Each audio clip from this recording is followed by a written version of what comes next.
तो जय हिंद, नमस्कार, इंकलम जिंदाबाद। कैसे हो? एकदम स्वस्थ होंगे और आप लोग बड़े तरह से एकदम मस्त होंगे और आप अच्छी बड़े तरीके से तैयारी कर रहे होंगे। दोस्तों, अगर आप भी ओवरेज हो चुके हो इंडियन आर्मी तरफ से, किसी परमानेंट भर्ती तरफ से या फिर किसी भी भर्ती तरफ से, अगर आप कंटिन्यू तरीके से बड़े तरीके से अपनी पढ़ाई जारी रखते हैं या फिर आप अपनी पढ़ाई जारी करने से छोड़ते नहीं हो, यानी कि आप प्रॉपरली तैयारी करते हो किसी भी चीज़ की, और अगर आपको लगन और हिम्मत है आपके अंदर सिलेक्शन लेने की, वर्दी पाने की, तो आपके लिए बहुत अच्छा मौका है।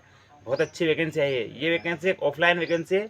कौन सी ये वैकेंसी है, कितनी एज मांगी गई है, कितनी हाइट मांगी गई है, क्या फिजिकल प्रोसेस क्या रही, सिलेक्शन प्रोसेस क्या रही, कैसे आपको अप्लाई करना पड़ेगा, क्योंकि ये एक ऑफलाइन भर्ती है।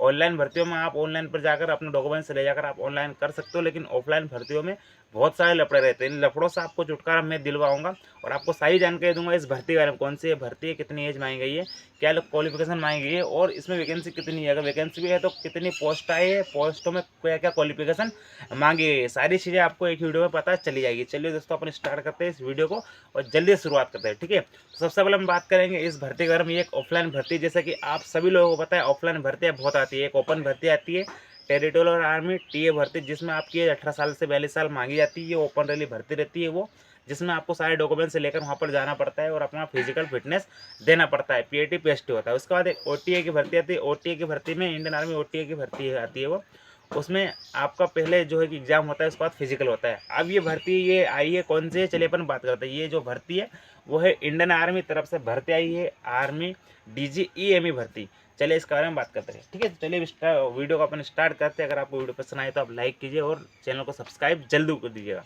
ठीक है, चलिए अपन वीडियो स्टार्ट करते हैं। सबसे पहले अपन बात करते हैं इंडियन आर्मी डीजीईएमई की भर्ती है। इसका पूरा नाम, डीजीईएमई का पूरा नाम है डायरेक्टरेट जनरल ऑफ इलेक्ट्रिशियन, जो मैकेनिक इंजीनियर, ये पूरा इसका नाम है। मैकेनिक इंजीनियर के पदों पर ही ये भर्ती आई है। इसमें क्वालिफिकेशन कुछ हाई क्लास की मांगी है। ठीक है, चलिए अपन स्टार्ट करते हैं, शुरुआत करते हैं। सबसे पहली बात, इसका ऑफलाइन फॉर्म कब से चालू होगा, क्योंकि ये एक ऑफलाइन भर्ती है।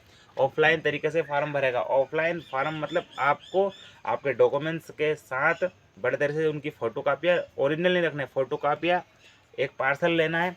उसके बाद आपको पोस्ट ऑफिस में जाना है। जो मैंने फॉर्म दिया है, मैं फॉर्म दूंगा आप सभी लोगों को, वह फॉर्म आपको भरना है। उसके पीछे डॉक्यूमेंट चिपका कर आपको स्पीड पोस्ट द्वारा जो पता दिया गया है वहाँ पर आपको पहुँचाना पड़ेगा। ठीक है, ये ऑफलाइन तरीका हो गया। उसके बाद लास्ट डेट इसकी कब है, तो इसकी 24 अक्टूबर लास्ट डेट है। आप अक्टूबर के महीने में कभी भी फॉर्म भर सकते हो। 24 अक्टूबर से पहले पहले आप कभी भी फॉर्म अप्लाई कर सकते हो ऑफलाइन तरीके से। ठीक है, उसके बाद अब इसकी एज के बारे में बात करते हैं। वजह से कितनी इसमें एज मांगी गई है, तो अगर अपन इसमें एज की बात करें तो आपकी एज 18 साल से 25 साल होना बहुत ज़रूरी है। और कैटेगरी वाइज इसमें छूट भी दी गई है। तो किन कैटेगरी वालों को छूट दी गई है, तो ओबीसी वालों को 28 साल दिया गया है, 25 से 28 साल कर दिया है। और एससी एसटी को 30 साल कर दिया है। इनको कुछ ज़्यादा छूट है, एससी और एसटी वालों को छूट है, क्योंकि ये इनका हक और अधिकार है। ठीक है, उसके बाद टोटल पुलिस वैकेंसी की अगर अपन बात करते हैं, टोटल कितनी वैकेंसी आई है, तो ऑल इंडिया में टोटल 100 प्लस 150 वैकेंसी आई है। ज़्यादा वैकेंसी नहीं आई है, वो भी हाई क्लास की वैकेंसी आई है। जो आमतौर पर लड़के लोग मेरे हिसाब से अगर पूरा नोटिफिकेशन एक बार पढ़ेंगे तो फॉर्म अप्लाई ही नहीं करेंगे, क्योंकि इसमें आईटीआई, ग्रेजुएशन, एक्सपीरियंस प्लस जो भी इलेक्ट्रीशियन, जो भी मैकेनिक इंजीनियर है, उनका डिप्लोमा मांगा है और एक्सपीरियंस मांगा है। ठीक है, कुछ एक दो वैकेंसी ऐसी है जिनमें आपका एक्सपीरियंस नहीं मांगा है, सिर्फ 10वीं पास मांगा है। ठीक है, तो चलिए दोस्तों, अब इसमें बड़े तरह से फर्स्ट पास की अगर अपन बात करते हैं। ठीक है, फर्स्ट पास इसमें क्या है, फर्स्ट पास पहले आपका इसमें एग्ज़ाम होगा।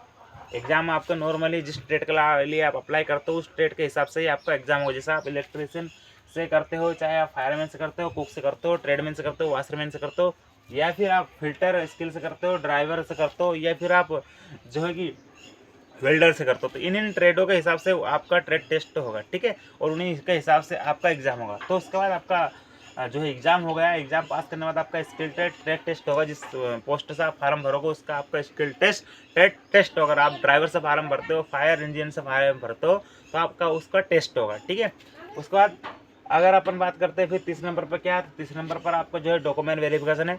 आपको डॉक्यूमेंट वेरिफिकेशन करवाना पड़ेगा। अगर आप ट्रेड टेस्ट पास कर लोगे, एग्जाम पास कर लोगे, तो आपका ट्रेड टेस्ट होगा। ठीक है, ट्रेड टेस्ट भी आपका वहीं पर होगा जहाँ पर आपका ये सारी प्रोसेस होती है। उसके बाद चौथा चौथा है आपका जो है मेडिकल एग्जामिनेशन होगा। आपका सिर्फ मेडिकल होगा, ना ही इसमें कोई फिजिकल होगा। आपका फिजिकल नहीं है, सिर्फ मेडिकल, डॉक्यूमेंट वेरिफिकेशन और आपका एग्जाम होगा और आपको वर्दी मिल जाएगी, लेकिन ऐसे नहीं मिलेगी।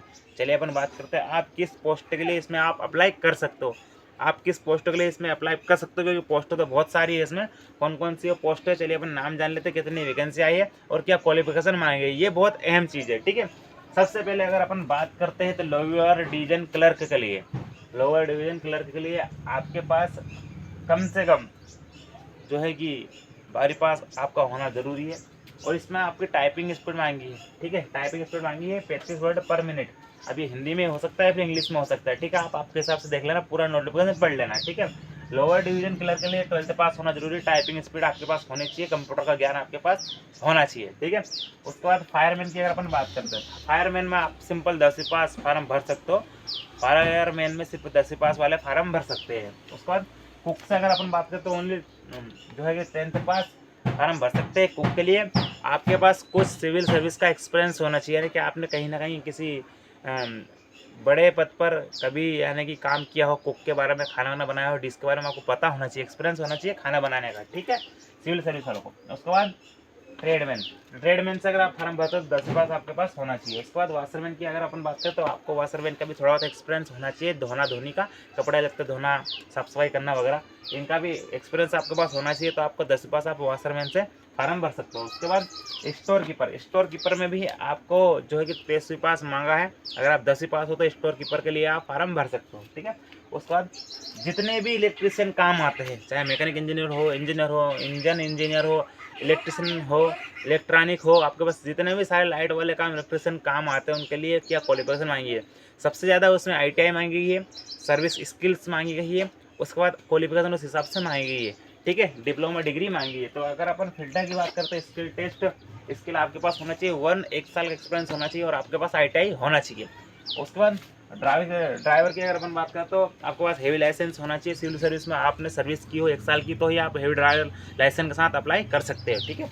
उसके बाद वेल्डर, ITI आपके पास होना चाहिए और आपको एक्सपीरियंस होना चाहिए 1-2 साल का। तो जितनी ज़्यादा जिसमें वैकेंसी उतने ही आपके लिए क्वालिफिकेशन ज़्यादा मांगी है मेरे हिसाब से। आप इसमें से एक तो जो वैकेंसी है उसमें आप फार्म भरना जिसमें सिंपल 10वीं पास में आ गया, फालतू आप इसके चक्कर में परेशान मत होना, और ना ही ऐसा सोचना कि मैं इसमें फार्म भरूंगा मेरा सिलेक्शन हो जाएगा।